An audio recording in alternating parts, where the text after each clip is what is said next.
우찌무라 간조 전집 제10권 제2부 여러가지 덕목 두 번째 녹음. 기도드리고 녹음하겠습니다. 사랑이 많으신 우리 하나님 아버지의 은혜를 생각할 때마다 진심으로 감사를 드립니다. 주님께서 귀한 책 읽게 해주셨습니다. 하루 일과를 마치며 늘 이 풀린 말씀방에서 책을 읽을 때 감사가 넘칩니다. 아버지 하나님, 이 귀한 리딩이 땅에 떨어지지 않도록 주님 붙잡아 주시옵시고, 듣는 분들이 생기게 하여 주시옵시고, 이 글을 통하여서 은혜 받는 분들이 많아질 수 있도록 하여 주시옵소서. 이 어려운 세상에 정말 필요한 것은 이런 귀한 책 한 귀절이라 생각합니다. 하나님 아버지, 이 글을 들으시는 분들은 주님께서 예정하셔서 주님 곳간에 들으시려고 무교의 주의가 무엇인가, 우찌무라 간조가 누구인가 하고 찾아보는 분들이라 생각합니다. 은혜를 베풀어 주셔서 함께하여 주시옵소서. 감사드리며 고마우신 우리 주 그리스도 예수님 이름 받들어 기도드립니다. 아멘. 오늘은 여러가지 덕목 두 번째 예의부터 시작합니다. 기독교인의 예의. 근대인, 특히 청년은 예의가 허례라고 생각하고 예의를 차리지 않는 것이 성실하고 진지한 것이라고 생각한다. 예의라고 불리는 가운데 허례가 있음을 나도 의심하지는 않는다. 그러나 예의는 모두가 허례요, 예의 없는 것이 오히려 성실이라고 생각하는 것은 큰 잘못이다. 참된 예의는 사람에 대한 존경이다. 사람은 모두 하나님의 형상대로 지음받은 존재로서 그 자격으로 보아 모든 사람이 우리의 존경을 받을 만하다. 특히 우리의 어른들에 대하여는 그들이 어떤 의미로서는 하나님을 대표하여 우리를 대하는 분이기 때문에 우리는 하나님을 대하는 존경으로 그들을 대하지 않으면 안 된다. 그리고 실제적으로 예의가 없는 곳에 성실은 없다. 적당한 예의를 벗어나서 사제의 관계나 친구의 관계나 그 밖의 사람과의 모든 올바른 관계가 오래 지속된 예는 없다. 비록 부부의 관계라고 하더라도 예의 없이는 그것을 정당하게 유지할 수 없다. 예의는 좋은 관계를 오래오래 지속하는 데 있어 필수 조건이다. 말할 것도 없이 우리 주 예수 그리스도는 예의 바른 분이었다. 그는 본래 하나님의 본체이셨으나 하나님과 동등됨을 취하려 하시지 않고 오히려 자기를 비워 종의 모습을 취하셨으며 사람의 형상을 입으셨다. 빌립보서 2장 6절에서 7절라고 했다. 겸손은 예의의 정신이다. 참된 겸손이 있는 곳에 예의가 없을 수 없다. 예수는 부모에 대하여 효자였던 것은 물론이요, 나이가 위인 세례 요한에 대하여 연소자가 연장자를 대하는 예의를 깍듯이 갖추셨다. 제가 당신으로부터 세례를 받을 사람입니다. 라고 한 요한의 물러남에 대하여 그는 지금은 허락하시오. 이렇게 하여 하나님이 옳게 여기시는 모든 일을 이루는 것이 우리의 할 일입니다. 라고 말씀하셨다. 예수는 자신을 죽이려고 제사장 앞에 서서 그를 받들어 묵묵히 그의 명령을 따르셨다. 인류의 왕인 그는 모든 사람을 하나님의 자녀로 대하셨다. 자기 제자의 발을 씻기신 그는 예의를 철저히 지키신 분이었다. 예수의 마음을 가장 잘 이해했던 바울도 또한 예의를 소중히 여긴 사람이었다. 존경하기를 서로 먼저 하라. 로마서 12장 10절고 그는 가르쳤다. 그는 하나님으로부터 받은 사도로서의 직권은 절대로 양보하지 않았지만 그 자신으로서는 항상 모든 사람의 아래로서 그 권리를 침범하지 않고 감정을 상하게 하지 않으려 했었다. 빌레몬서에 나타난 그는 참으로 오늘날의 표현으로 말하면 완전한 신사였다. 그도 또한 그의 주 예수처럼 제사장 앞에 세워졌다. 사도행전 24장 1절 이하의 기사는 이때에 그의 거동을 기록한 것이다. 바울이 공회를 주목하여 가로되 여러분 형제들아 오늘날까지 내가 범사의 양심을 따라 하나님을 섬겼노라 하거늘 대제사장 아나니아가 바울 곁에 섰는 사람들에게 그 입을 치라 명하니 바울이 가로되 회칠한 담이여 하나님이 너를 치시로다. 내가 나를 율법대로 판단한다고 앉아서 율법을 어기고 나를 치라 하느냐 하니 곁에 선 사람들이 말하되 하나님의 대제사장을 내가 욕하느냐? 바울이 가로되 형제들아 나는 그가 대제사장인 줄 알지 못하였노라. 기록하였으되 너희 백성의 관원을 비방치 말라 하였느니라. 바울은 모르고 제사장을 힐난했다. 그러나 그 잘못을 지적당하자 곧 자신의 무례를 사과했다. 바울은 복음의 신자로서의 권위를 내세워 유대 교회의 머리를 비방하는 일을 하지 않았다. 바울뿐만 아니라 모든 사도들의 가르침도 같았다. 베드로전서 2장 17절이 여기에 대한 베드로의 가르침이었다. 즉 모든 사람을 존경하고 형제를 사랑하며 하나님을 두려워하고 왕을 존경하라. 예의라는 말은 쓰지 않았지만 그러나 예의를 가르치는 깊은 말이다. 모든 사람을 존경하라. 그리고 마음이 있는 곳에는 순종하는 행동이 따른다. 예의는 허례가 아니다. 경건의 표현이다. 하나님의 가르침엔 이러함에도 불구하고 이른바 기독교회는 예의가 행해지는 곳이 못 된다. 내가 아는 범위 내에서의 기독교회는 사회주의자의 사회처럼 어떤 경우에는 그보다 못한 예의가 행해지지 않는 사회다. 특히 프로테스탄트 교회가 그렇다. 신교는 처음부터 예의를 경시했다. 바울의 재생이라고 생각되었던 루터는 예의에 있어서는 바울의 정반대였다. 그는 구교의 수장을 비방하는 일이 높은 덕이나 되는 줄 알았다. 더러운 돼지라는 말은 그가 로마 교황을 부르는 보통 이름이었다. 그렇게 무례로 시작된 신교는 지금도 역시 무례하다. 루터 교회는 칼빈 교회를 비방하고 칼빈 교회는 루터 교회나 그 밖의 교회를 비방한다. 감독교, 감리교, 침례교 등 그 점에 있어서는 조금도 다를 바가 없다. 그들은 다른 교회를 비방할 뿐만 아니라 자기 교회 내에서 서로 비방한다. 그들은 서로 부르기를 그놈이라고 하고 그 자식이라고 공공연히 부른다. 특히 목사 서로 간의 예의 부족은 통탄할 일이다. 존경과 예의가 없는 기독교회 내에 사랑이 없고 신용이 없는 것은 물론이다.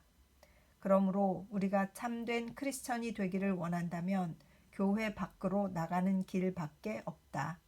1923년 12월 성서지 연구. 그래서 이렇게 한국교회 목사님들이 서로 그 소리를 높여 싸우고 교회 안에서 싸우고 두려움을 모르고 존경심을 모르고 그러는 것일까요? 루터한테 잘못 배워가지고 어떡해. 참 그 조용하고 예의 있는 것으로는 사실 캐톨릭이 좀 그건 강한 것 같다는 느낌은 가졌었는데 아마 루터가 너무 그때 면죄부에 흥분한 나머지 로마 교황을 그렇게 돼지라고 불렀군요. 더러운 돼지 이렇게 불렀어요. 농부들의 수준에 맞춰서 했겠지만 그러나 주님을 생각하여 사실 좀 조금 더 고상하게 했더라면 좋았을 걸 그랬습니다. 계속 읽겠습니다. 말을 삼가라. 말을 삼가라. 말은 결코 사소한 것이 아니다. 고상한 말을 쓰면 고상해지고 상스러운 말을 쓰면 상스러워진다. 우리들의 모임에서 정당한 회비를 받으면 어떤 사람들은 입장료를 받는다고 말한다. 노소의 구별을 명백하게 하기 위해서 젊은이를 노인보다 먼저 높은 단에 올려 세우면 제자 괄호 열고 전좌만담에서 우수한 연기자보다 먼저 하는 사람 괄호 닫고를 세웠다고 말한다. 이래서 우리들의 성회는 만담의 모임과 동일시하게 된다. 그래서 지표의 기풍은 점점 타락하고 마침내 폐단이 너무 많아 수습할 수 없게 된다. 참으로 사도 야고보가 말한 바와 같다. 혀도 작은 지체로 돼 큰 것을 자랑하도다. 보라, 어떻게 작은 불이 어떻게 많은 나무를 태우는가. 혀는 곧 불의요 불의의 세계라. 그 사르는 것이 지옥 불에서 나느니라. 야고보서 3장 5절에서 6절. 깨끗게 하는 것도 말이다. 더럽히는 것도 말이다. 많은 사람들은 말로 말미암아 천국에 들어가고 더 많은 사람들은 말로 말미암아 걸려 넘어져서 지옥으로 떨어졌다. 사람의 입에서 나오는 말이 얼마나 중대한가에 대해서 예수는 가르쳐 말씀하셨다. 내가 너희에게 이르노니 사람이 무슨 무익한 말을 하든지 심판날에 이에 대하여 신문을 받으리니 내 말로 의롭다 함을 받고 내 말로 정죄함을 받으리라. 마태복음 12장 36절에서 37절. 참으로 말은 사람이다. 가벼운 입김처럼 여겨지는 말은 그것을 내보내는 사람의 인격 그 자체다. 물론 말을 삼간다고 해서 트라피스트파의 승려처럼 절대적인 침묵을 지키라 하는 것은 아니다. 말은 마음의 표현이기 때문에 안에 경건이 있으면 은혜로운 말이 밖으로 나타나는 것은 자연스러운 일이다. 말을 삼간다고 하면서 다만 말에만 조심하는 것으로는 완전치 않다. 그러나 안에서도 또한 밖의 감화를 받는 일이 많다. 특히 사람은 누구에게든지 태어날 적부터의 나쁜 버릇이 있지만 자랄 때의 환경에 의한 나쁜 습관성이 있으면 그것을 고쳐서 영성의 향상과 완성을 도모해야 한다. 기독교인은 전능하신 하나님에게 속하는 신사다라는 말이 있다. 또 그는 왕의 아들이다 라고도 한다. 신사이고 왕의 아들인 크리스천에게서 비천하고 상스러운 말이 나오면 안 된다. 우리는 가끔 우리의 지위를 잊어버리고 왕의 아들에 적합하지 않은 말을 한다. 하나님을 경외하면 우리들의 말은 저절로 성결해진다. 사람을 경칭 없이 부르지 말라. 아무아무개 군이라 하고 아무아무개 씨라고 부르라. 슬랭, 즉 속된 말을 쓰지 말라. 보통 말을 쓰라. 성인인 척 할 필요는 없지만 일부러 미국식 평민인 척하고 예의를 무시할 필요는 없다. 우리로 하여금 그리스도로 말미암아 변화된 천국민이 되게 하라. 1928년 9월 성서지 연구. 말을 은혜롭게 아름답게 잘해야 되는데 저도 어렸을 때 이렇게 잘 대단한 가정교육을 잘 받거나 누가 이렇게 그 말의 품행에 대해서 크게 이렇게 지적을 당하지 않고 살아서 좀 말이 거칠었었어요. 그랬는데 대학교에 가서 저랑 같이 기숙사에 있던 이제 동기생이죠. 우리 친구가 저를 이렇게 보고 그 얘기를 했어요. 어느 얘기를 막 이렇게 스스럼 없이 막 이렇게 얘기를 투덜투덜 했던 것 같아요. 투덜투덜 했는데 그 친구가 저한테 너는 왜 이렇게 교양이 없게 말하니? 라고 말했어요. 얼마나 충격을 받았는지 몰라요. 그러면서 말이 너무 거칠다고 생긴 것 같이 말을 해야지. 말을 고상하게 해야 되는 거야. 그 친구는 그 같은 나이에 어떻게 그런 얘기를 그렇게 잘했는지 모르겠어요. 너무너무 똑똑한 친구였어요. 40년이 지난 지금 저는 그때의 충격을 잊지 못하고 그 뒤로 무슨 말을 할 때마다 그 친구의 충고를 생각하고 말을 고치려고 의, 그러니까 의도적으로 좀 좋은 표현은 없을까? 책을 조금 더 읽고 생각을 많이 하고 말의 순화를 하려고 애썼던 것을 기억합니다. 지금도 이 말이 혹시 느슨해질 때, 너무 편한 상대를 만났을 때 너무 또 한참 재미있게 한다며 말이 좀 매너 없이 나올까봐 가끔 그 생각을 합니다. 그런 친구가 있어준 것에 대해서 너무너무 고맙고 그 친구를 뭐 그 뒤에 친하게 계속 다 지낸 건 아니에요. 졸업을 하고 다 흩어져서 각자 병원에서 다른 병원에서 이렇게 서로 일하고 그랬지만 지금 생각해도 그 친구의 한마디가 저에게 그 인생의 큰 전환점이 되어서 저의 말의 태도를 높여주었거든요. 이렇게 신앙으로 키우는 학생들, 뭐 자매들, 형제들 또는 물론 집에서 자녀들에게는 당연히 그렇겠지요. 그런데 아끼는 사람에게 그런 충고를 해줄 수 있어야 될 것 같다는 생각이 들어요. 저희 개인적인 경험입니다. 계속 읽겠습니다. 은혜를 잊은 기독교. 기독교 신자는 은혜에 너무 익숙해져 있다. 그들은 은혜를 입고도 하나님과 은인에게 감사하지 않고 그 이상의 것을 요구하기만 한다. 뿐만 아니라 많은 경우 거기에 그치지 않고 그들은 은혜가 적다고 성내며 하나님을 버리고 은인을 배반하고 떠난다. 기독교 신자는 종으로도 나쁘고 가정부로도 나쁘고 서생으로도 나쁘다. 충실하고 근면해야 할 모든 고용인으로서 나쁘다. 그들은 하나님의 사랑을 의뢰 받을 사랑으로 여기고 남에게 줄 사랑으로 여기지 않는다. 이리하여 그들은 일이 쉽기를 바라고 노동시간이 짧아야 한다고 요구하고 또한 상하의 차별을 없애기를 요구한다. 바라기는 이 말을 하고 있는 나 자신의 나의 상하에 대해서도 이러한 은혜를 잊는 죄에 빠지지 않기를. 1916년 3월 성서지 연구. 겸손. 기독교인의 겸손. 기독교는 충이나 효에 대해서 또 애국에 대해서 많은 것을 말하지 않습니다. 이것은 충효에 무게를 두지 않기 때문이 아닙니다.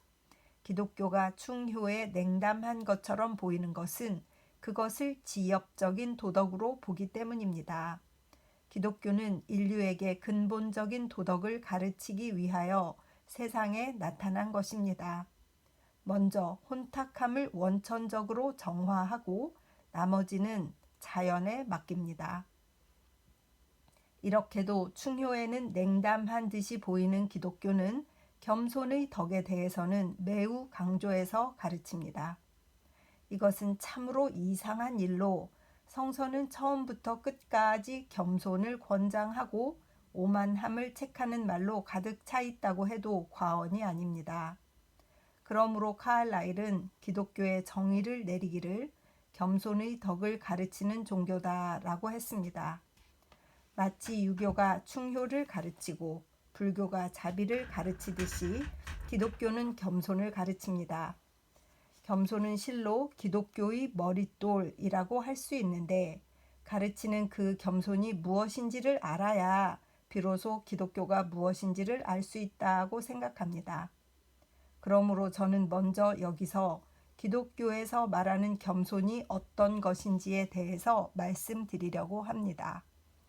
중국 글자로는 겸은 겸과 같아서 한자 성에 차지 않는다라는 뜻입니다. 그 겸손할 때 이 겸자가 성에 차지 않는다는 겸자와 뜻이 같다. 즉 자신에 대해서 불만을 느끼는 것이라고 합니다. 혹은 겸은 억이라고도 합니다. 즉 자신을 누르는 것이라고도 합니다. 그러므로 겸손이란 자신을 누르고 사람 앞에서 물러선다는 뜻인 것 같습니다. 즉 흔히 말하는 주제넘게 참견하지 않는다는 뜻으로 특히 내성적인 여성 같은 사람에게 동양인이 일반적으로 중요하게 여기는 미덕입니다. 물론 기독교의 겸손에도 이러한 양퇴나 비하의 뜻이 없는 것은 아닙니다. 고린도전서 14장 34절에 있는 여자들은 교회 집회에서 잠잠해야 한다. 그들에게는 말하는 것이 허락되어 있지 않다. 그러므로 율법에서도 말한 대로 그들은 복종할 것이다. 라는 바울의 말은 확실히 이러한 중국식 겸손을 가르친 것입니다. 겸손, 근신은 누구에게든지 어떤 경우에도 미덕이어서 우리들은 비록 외면적으로도 자신이 거만해지지 않도록 노력해야 합니다. 그러나 기독교에서 말하는 겸손은 그것만이 아닙니다. 영어의 humility는 한문의 겸손보다 더 한층 그리스도의 이상에 가까운 말입니다. humility는 humanity와 같이 humus, 즉 흙이라는 어근에서 나온 말입니다. 즉 땅에 묻는다 혹은 땅을 본다는 뜻으로서 몸을 땅에 붙인다든가 또는 아래를 본다는 뜻이라고 합니다. 즉 귀인 앞에 나아가서 자기의 비천함을 깨달았을 때의 느낌 또는 자신이 부끄러워서 얼굴을 들 수 없어 아래를 볼 때의 상태를 나타내는 말이라고 생각합니다. 베드로가 그리스도의 기적을 보고 곧 자신의 무능을 깨닫고 예수의 발 아래 엎드려 주님, 제게서 떠나주십시오. 저는 죄인입니다. 누가복음 5장 8절 라고 말한 것은 이런 종류의 겸손을 느꼈기 때문입니다. 또 하나님이 가시덤불 속에서 모세에게 나타나셔서 그에게 하나님의 사명을 전하실 때에 모세가 여호와를 보는 것이 두려워 그의 얼굴을 숨겼다고 하는 것도 또한 이런 종류의 겸손에서라고 생각합니다. 성서는 교만한 것은 얼굴을 쳐든다든가 뿔을 높이 든다고 말하고 그 반대인 겸손은 얼굴을 땅에 댄다고 말하는데 이것은 적당한 말이라고 생각합니다. 그러나 비하한다든가 엎드린다든가 하는 것은 기독교에서 말하는 겸손에는 미치지 못합니다. 기독교에서 말하는 겸손은 주제넘게 참견하지 않는다라든가 또는 삼간다와 같이 외형적인 행위가 아닙니다. 또는 자신의 더러움을 부끄럽게 여기고 몸을 감추는 데 그치지 않습니다. 기독교의 겸손이란 자기 자신의 가치를 아는 것입니다. 명언이에요. 기독교의 겸손이란 자기 자신의 가치를 아는 것. 다시 말하면 하나님에 대해서 자기 자신이 티끌이라는 것을 깨닫는 것입니다. 우리가 이것을 겸손이라고 말하는 것은 영어로 역시 이것을 humility라고 말하는 것과 같이 그 말 뜻으로는 부족한 점이 있지만 우리가 평상시 사용하는 말이기 때문에 여기에 특별한 의미를 붙여서 사용하는 것입니다. 한문에 겸허라는 글이 있다고 하지만 이것은 확실히 겸손이라고 하기보다는 기독교의 이상에 가까운 말입니다. 공허하게 되는 것입니다. 마음을 텅 비우는 것입니다. 나에게 나의 소유물이라고 말할 것이 하나도 없게 되는 것입니다. 이것이 기독교에서 말하는 겸손입니다. 그리고 그렇게 되는 것은 겸손의 아름다움과 유익을 알기 때문에 무리하게 되려는 것이 아닙니다. 공허는 우리 인류의 본성이어서 우리들에게 무엇인가 나의 소유물이라고 할 것이 있다고 생각하는 것이 잘못의 시초입니다. 내가 모태에서 알몸으로 나왔으니 또한 알몸으로 돌아가리라. 욥기 1장 21절. 우리들에게 재산이 있다고 하지만 이것은 우리가 다른 사람에게 하는 말이지 하나님을 향하여 하는 말은 아닙니다. 하나님을 향해서는 우리의 재산은 위탁입니다. 즉 하나님으로부터 맡겨진 것입니다. 그 증거로 아무리 부유한 사람이라도 죽을 때에 그 재산을 가져가지 못합니다. 경제학상의 모든 어려운 문제는 사람들이 모두 재산은 모두 위탁이다라는 기독교의 진리를 깨달음으로써 비로소 풀리는 것입니다. 위탁은 재산에 그치지 않습니다. 우리의 몸, 우리의 지식, 우리의 도덕, 우리의 겸손 그 자체까지도 모두가 하나님의 선물이어서 이것들은 모두 우리가 자기의 소유라고 말할 수 있는 것이 아닙니다. 자유란 자기가 자기 몸을 자유로이 다루는 것이라고 생각하는 사람은 아직도 자유가 무엇인지를 모르는 사람입니다. 여호와 하나님을 자유의 하나님이라고 부르는 것은 그가 또한 자유의 소유주이기 때문입니다. 자유란 하나님에게 복종하는 것이어서 하나님의 율법을 떠나서는 우리는 죄의 노예일 뿐입니다. 그러나 세상에는 부귀와 신체가 하나님의 선물임을 아는 사람은 있지만 덕도 또한 하나님의 선물임을 아는 사람은 적은 것 같습니다. 그러나 잘 생각해 보면 우리 인간들은 우리 자신의 덕에 대해서도 자랑할 수 있는 존재가 아닙니다. 우리는 정직하다, 우리는 결백하다, 우리는 고상하다고 자랑하는 사람은 사실은 정직하지도 결백하지도 고상하지도 않은 사람입니다. 우리가 비교적 정직한 것은 우리들의 교육의 영향일 것입니다. 혹은 우리들의 환경이 우리들을 사기의 죄로 유혹하지 않기 때문인지도 모릅니다. 특히 하나님이 우리들에게 양심을 주셔서 우리로 하여금 악을 두려워하고 선을 귀중하게 여기도록 하신 것은 확실히 하나님의 은혜입니다. 사도 바울이 말했습니다. 내 속, 곧 내 육신에 선한 것이 거하지 아니하는 줄을 내가 안다. 원하는 마음은 내게 있으나 선을 행하는 것은 없다.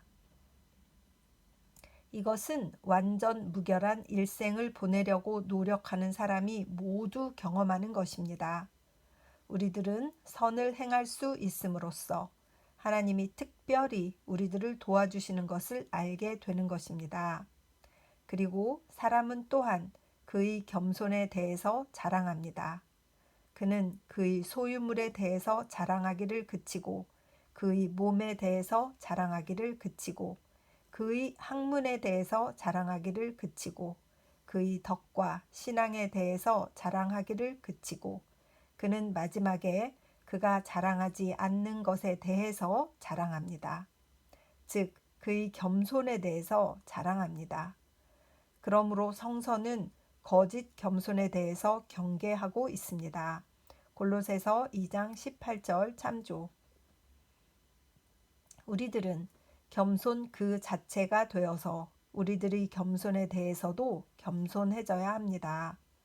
즉 우리들은 십자가의 그리스도 밖에는 아무것도 마음에 두지 않아야 하며 우리들의 자랑은 오직 그 하나만이어야 합니다. 기독교의 구원에 대해서는 여러 해석이 있습니다.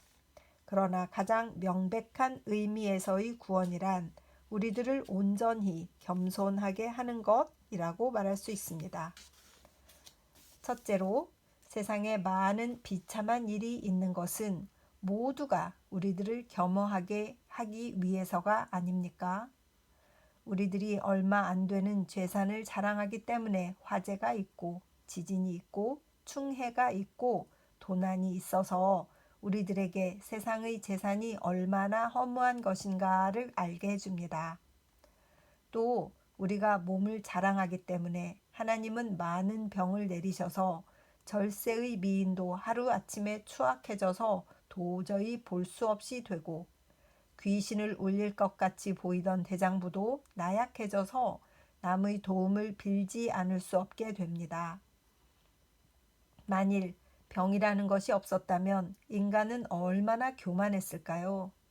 그리고 때로는 곁에도 못 가게 뻐기던 사람이 병 때문에 용기를 잃고 그것으로 인하여 어린 양처럼 온화한 사람으로 변해버리는 것을 보고 우리들은 병이라는 것이 반드시 나쁜 것만은 아님을 깨닫습니다. 또 우리들이 학문을 자랑하기 때문에 학자 사이에 질투와 경쟁이 일어나고, 신앙에 대해서 자랑하기 때문에 교회와 교회, 목사와 목사 사이에 질투와 원한이 생기고, 덕을 자랑하는 선비나 석학이라고 칭하는 사람도 또한 시기의 마귀에게 노란하는 바가 됩니다. 세상의 비극을 모두 그 근원에서 살펴보십시오. 모두가 우리 인류의 교만을 고치기 위함임을 알게 됩니다. 우리가 고통이라고 보는 것은 모두 우리의 구원을 온전케 하시기 위한 하나님의 은혜여서 우리는 이른바 고통의 철학을 연구함으로써 하나님의 은혜가 헤아릴 수 없을 만큼 큰 것임을 알게 됩니다. 이것은 인간의 편에서 본 이야기입니다. 만일 하나님 편에서 똑같은 문제를 연구하면 사람을 겸손하게 하는 것은 우리 인류에 대한 하나님의 뜻이 있으시다는 것을 알게 됩니다. 그리스도가 세상에 오신 것은 무엇을 위해서입니까? 이것도 역시 우리 인류에게 겸손의 미덕을 가르치시기 위해서가 아니겠습니까? 가장 높으신 분이 가장 낮은 사람으로 태어나서 머리 둘 곳도 없고 사랑의 원천이신 하나님의 독생자가 사람들에게 미움을 받아서 십자가에서 죽음을 당하시고 영광의 주가 극단의 치욕을 맛보신 것은 우리에게 무엇을 가르치시기 위한 것입니까? 그리스도는 우리에게 겸손을 권유하셔서 우리를 구원하시는 것입니다. 그리스도의 십자가의 죽음을 속죄의 죽음이라고 말하는 것은 어딘지 거기에 깊은 의미가 담겨 있는 것이 아니겠습니까? 사람들은 그리스도가 하나님이신 증거를 그가 행하신 기적에서 찾습니다. 그러나 제가 생각하기에는 기적이 반드시 그것을 행하는 사람의 신성을 증거하는 것은 아니라고 생각합니다. 기적을 행하는 능력은 사도들에게도 주어졌습니다. 성서는 기적만 가지고 그리스도가 하나님이심을 가르치시지는 않습니다. 제가 늘 틀림없는 그리스도 신성론의 증거로 하는 것이 빌립보서 2장 6절 이하에 있는 사도 바울의 말입니다. 그는 근본 하나님의 본체시나 하나님과 동등됨을 취할 것으로 여기지 아니하시고 오히려 자기를 비어 종의 형체를 가져 사람들과 같이 되었고 사람의 모양으로 나타나셨음에 자기를 낮추시고 죽기까지 복종하셨으니 곧 십자가에 죽으심이라.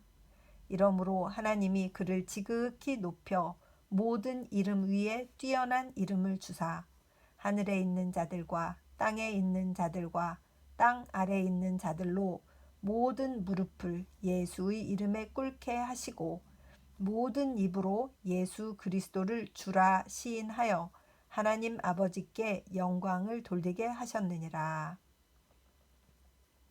그리스도의 겸손은 하나님이 아니면 하실 수 없는 겸손이며 이 겸손으로 그는 지금은 인류의 구세주로서 아버지이신 하나님의 우편에 앉아 계신다는 것입니다. 그러므로 그리스도를 믿는 우리들은 첫째로 그처럼 자기를 비워야 합니다.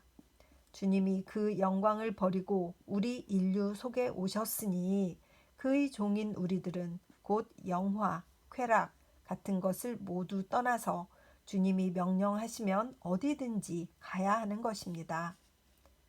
주께서 십자가의 치욕을 받으셨으니 우리는 세상의 조롱이나 박해 정도에 물러나서는 안 됩니다. 우리들의 경외할 하나님은 홀로 하늘 높이 계셔서 영광으로 자신을 감싸시는 분이 아니라 오히려 비천한 노동자가 되어 이 세상에 내려오시는 분임을 알고 하나님에 대한 우리의 생각을 바꾸고 따라서 우리의 생애도 근본적으로 달라져야 하는 것입니다. 또한 아름답고 즐거운 생애란 겸손의 생애입니다. 겸손이 아니고서는 평화도 만족도 없습니다.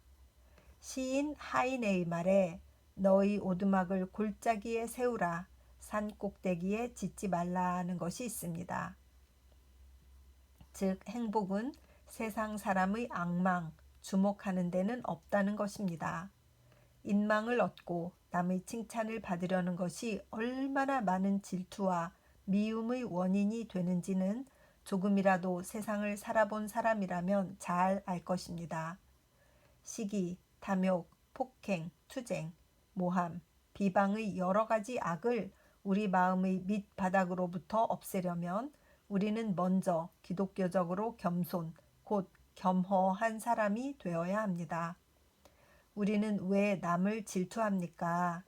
우리는 그보다 나은 사람인데 그에게로 온 행복이 나에게는 오지 않는 것을 성내는 것이 아닙니까? 그러나 우리가 무일푼이고 하나님이 우리에게 주시지 않은 것 중에 내 것이라고는 하나도 없음을 알면 우리는 다른 사람을 질투할 이유가 하나도 없습니다. 하나님의 뜻을 따라서 그는 그가 될 수 있고 우리는 우리가 되는 것입니다. 이것을 알면 우리들은 남의 행운 때문에 우리의 마음을 조금이라도 괴롭게 하지 않게 됩니다. 또 왜 우리는 성을 냅니까? 우리가 원하는 대로 되지 않기 때문이 아닙니까? 그러나 욕심이 전혀 우리 마음속에 없어지면 우리들에게 성을 낼 원인이 없어집니다. 분노는 성급한 성품의 결과여서 하나님의 마음을 자기 마음으로 삼는 사람은 희망을 영원에 거는 존재이기 때문에 어떠한 반대나 방해를 만나도 거뜬히 이길 수 있습니다. 또 왜 우리들에게는 불평이 있습니까? 우리 마음속에 채워지지 않는 욕망이 많이 있기 때문이 아닙니까? 그러나 먼저 욕망이라는 것을 물리치면 불평은 저절로 사라지는 것입니다. 단수도 만일 0으로 나누면 무한과 같다는 철학자 노발리스의 말은 참으로 큰 진리입니다. 재물을 누리는 방법의 첫째는 세상의 보통 방법, 즉 재물을 증식시키는 방법입니다. 둘째는 기독교인의 방법으로서 곧 욕망을 줄이는 방법입니다. 위대한 사람들은 모두가 겸손한 사람입니다. 하나님의 사람 모세는 온유함이 지면의 모든 사람보다 더하더라. 민수기 12장 3절 꼭 기록하고 있습니다. 냉수 한 잔과 빵 한 조각 밖에는 아무것도 원하지 않았던 소크라테스는 그리스 제1의 인물이었습니다. 골방에 은거하여 인지론을 저술했던 철학자 로크는 대혁명을 일으키기에 족한 인물이었습니다. 산호충이나 지렁이 등 사람들이 일반적으로 멸시하는 작은 벌레를 평생의 연구 과제로 삼았던 다윈은 19세기의 사상계를 확 바꾼 인물이었습니다. 그리스도는 말씀하셨습니다. 수고하고 무거운 짐진 자들아 다 내게로 오라. 내가 너희를 쉬게 하리라. 나는 마음이 온유하고 겸손하니 나의 멍에를 메고 내게 배우라. 그러면 너희 마음이 쉼을 얻으리니 이는 내 멍에는 쉽고 내 짐은 가벼움이라 하시니라. 마태복음 11장 28절에서 30절.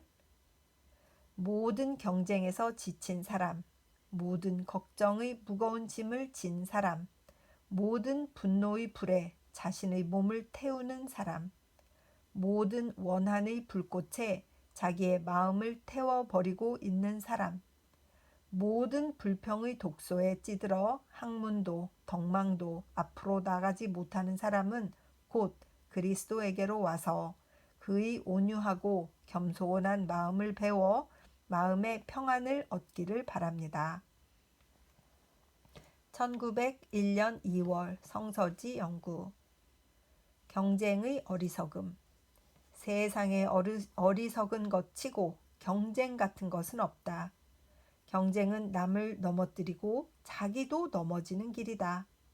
남을 도와야 자기도 산다. 그러므로 스스로 먼저 경쟁하지 않을 것은 물론이요, 남이 경쟁을 걸어오면 자기는 그것을 피하여 다른 곳으로 가야 한다. 우주는 넓다. 남과 한 가지 것을 놓고 싸울 필요는 없다. 그가 원하거든 기꺼이 그것을 그에게 양보하고 나는 다른 것에서 하나님의 은혜를 입어야 한다. 생존 경쟁은 인류를 제외한 다른 생물에 적용될 법칙이다. 하나님의 형상대로 지음을 받은 인류는 이 법칙 밖에서 발달하고 향상한다. 경쟁을 하면 인류는 동물로 퇴화된다. 특히 보기에 딱한 것으로 크리스천이 경쟁하는 것 같은 것은 없다. 주 그리스도는 원수에게 양보하심으로 그들을 이기셨다. 그러므로 경쟁으로 이기려고 하면 신자들은 분명히 주님의 가르침을 거역하는 것이다. 특히 전도의 경쟁을 주께서는 가장 싫어하신다. 그 사람들에게 주께서는 말씀하실 것이 틀림없다. 너희들의 마음이 어떤지를 스스로 모르느냐? 누가복음 9장 55절라고. 겸손의 길인 그리스도의 복음을 경쟁으로 넓히려고 하니 세상에 이것보다 더한 모순은 없다. 1927년 7월 성서지 연구. 오늘은 여기까지 읽도록 하겠습니다.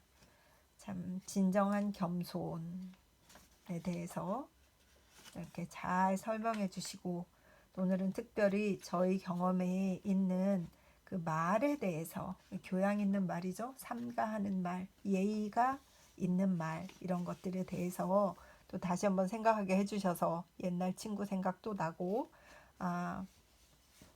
우리가 어떻게 주님 안에서 교양이 있는 사람으로 살 것이냐, 주님 안에서 진정한 겸손을 가진 사람으로 살 수 있겠는가 하는 부분을 이렇게 다시 한번 짚어주셔서 감사를 느낍니다.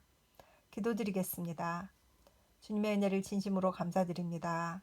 참 기독교인의 예의라 하며 우리 그리스도를 존경하고 모든 사람을 존경하는, 순종하는 태도, 이런 경건의 표현, 또 말을 삼가해서 다른 사람들에게 고운 말을 쓰고 지혜로운 말, 경건한 용어를 사용하는 것에 대해서도 알려주시고, 또 은혜, 겸손 등에 대해서 찬찬히 알려주심으로써 하나님 아버지, 우리가 크리스찬으로서 점점 자라가는 일에 훈련이 되도록 격려하여 주시는 은혜를 감사를 드립니다.